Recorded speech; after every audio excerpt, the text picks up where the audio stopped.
Assalamualaikum warahmatullahi wabarakatuh. Saya Odadrian, NPM 200201012 ingin menjelaskan soal ataupun dan jawaban software testing dosen pengampu Zulkifli STMkom. Langsung aja, yang pertama jelaskan black box. Black box testing atau yang disebut juga behavior adalah pengujian yang dilakukan untuk mengamati hasil input dan output dari perangkat lunak tanpa mengetahui struktur kode dari perangkat lunak tersebut. Untuk yang kedua, white box. Untuk yang white box adalah pengujian yang didasari pada kontrol detail desain struktur, kontrol desain program digunakan dengan cara prosedural pada untuk membagi tes ke dalam berbagai kasus uji. Untuk yang ketiga, unit testing. Untuk unit testing merupakan proses pengujian pada bagian terkecil dari aplikasi.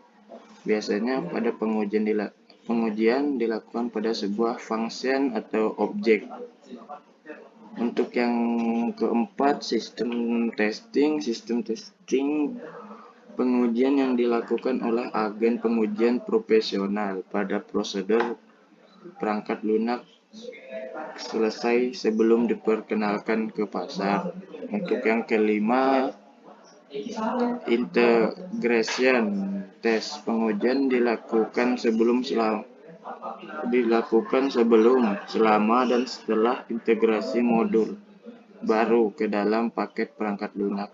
Utama ini melibatkan pengujian dari setiap modul kode individu. Salah satu bagian dari perangkat lunak dapat berisi beberapa modul yang sering dibuat oleh beberapa programmer yang berbeda. Untuk yang selanjutnya, keenam, acceptance testing adalah bagian inherent dari pengembangan sistem customer penguji sistem menggunakan data mereka sendiri dan memutuskan apakah itu harus diterima dari pengembangan sistem penerimaan penyiratkan bahwa pembayaran akhir harus dilakukan untuk perangkat lunak. Untuk yang selanjutnya, ketujuh, usability testing adalah sebuah metode untuk mengevaluasi user experience terhadap software ataupun website yang dibuat. Umumnya metode ini dilakukan oleh para UX developer dengan melibatkan beberapa user pengguna tertentu untuk diteliti bagaimana proses mereka selama berinteraksi dengan website. Untuk yang selanjutnya, performance testing adalah suatu proses untuk menguji ketahanan batas dan stabilitas sebuah sistem, termasuk modul aplikasi dan infrastrukturnya, serta menguji bagaimana sistem atau aplikasi tersebut dapat bekerja kembali setelah terjadi down dalam kondisi load yang tinggi. Untuk yang selanjutnya, smoke testing. Untuk smoke testing adalah pengujian yang akan dilakukan setelah software yang dibuat untuk memastikan bahwa fungsi-fungsi penting dari program tersebut bekerja dengan baik. Smoke testing biasa dilakukan setiap hari atau beberapa kali per minggu. Yang selanjutnya, yang 10, stress testing. Stress testing juga dikenal sebagai pengujian daya tahan sebuah pemrograman, baik itu web ataupun mobile. Aplikasi pengujian ini bertujuan untuk menguji stabilitas dan keandalan sistem. Tes ini dapat menentukan sistem pada ketahanan dan pengujian kesalahan dalam kondisi beban yang sangat berat.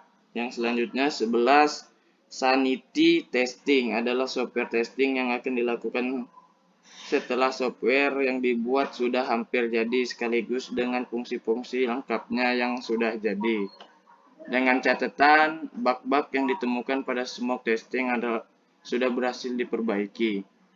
Yang terakhir atau yang ke-12 regression testing adalah seperangkat metode statistik yang digunakan untuk memperkirakan hubungan antara variabel dependen dan satu atau lebih variabel independen.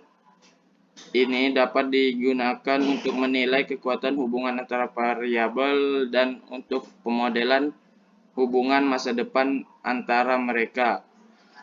Untuk yang soal kedua, menurut Anda, kenapa aplikasi yang telah dikembangkan perlu dilakukan pengujian terlebih dahulu sebelum dirilis?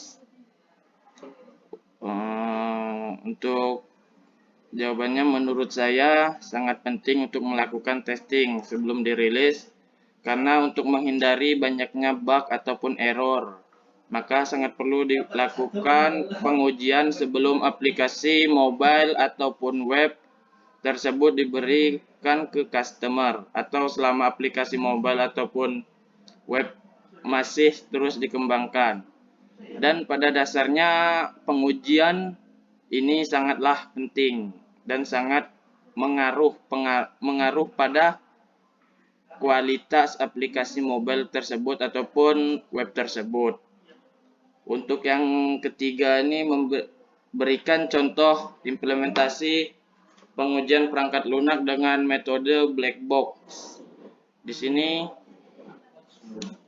untuk black box-nya sendiri saya testing sistem SDGs desa menggunakan black box. Yang pertama untuk kelas ujinya di login admin dan menu SDGs, menu isi kuesioner dan ganti password.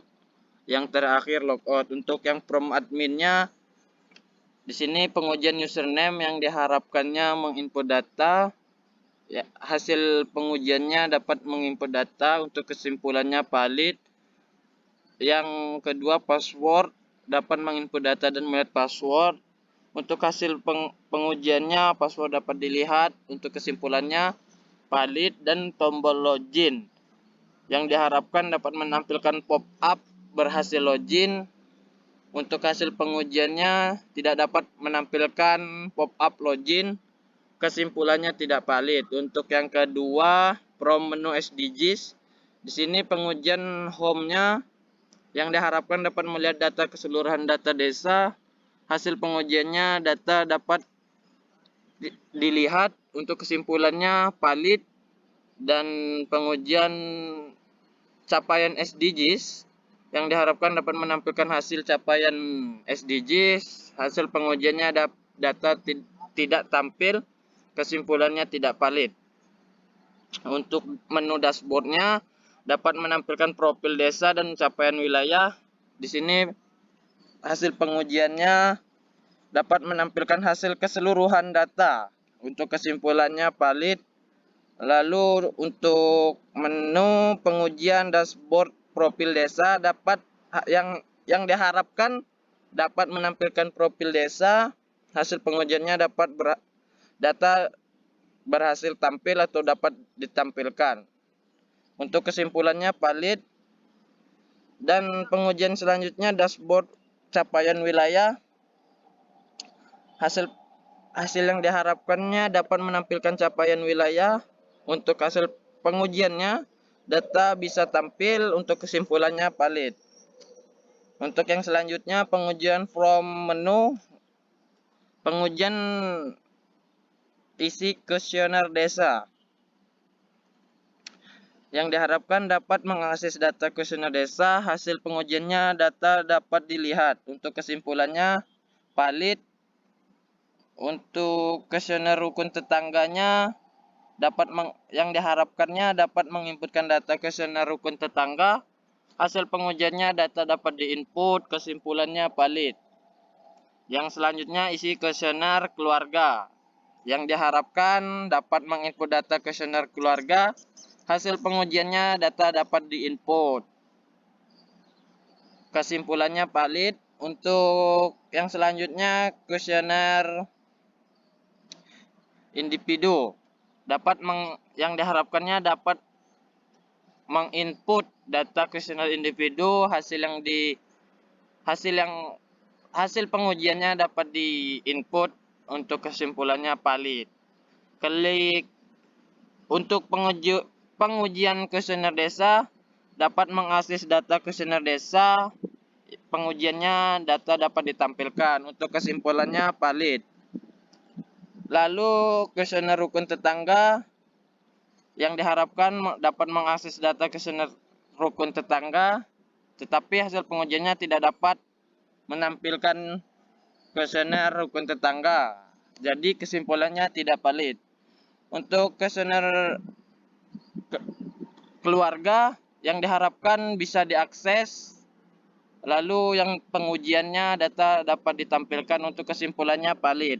Untuk kuesioner individu yang diharapkan dapat mengakses data, lalu pengujiannya dapat menampilkan data, kesimpulannya valid. Dan yang keempat untuk prom ganti password. Untuk ganti password yang diharapkan dapat mengganti password baru. Di sini hasil ujinya dapat mengganti dan disimpan password baru. Untuk kesimpulannya valid. Lalu yang terakhir ataupun yang kelima, pengujian menu logout. Di sini pengujian menu logout yang diharapkan tampil menu logout. Hasil pengujiannya dapat mengakses menu logout. Kesimpulannya valid. Mungkin itu yang bisa saya jelaskan. Akhirul kalam, wabillahi taufiq wal hidayah. Wassalamualaikum warahmatullahi wabarakatuh.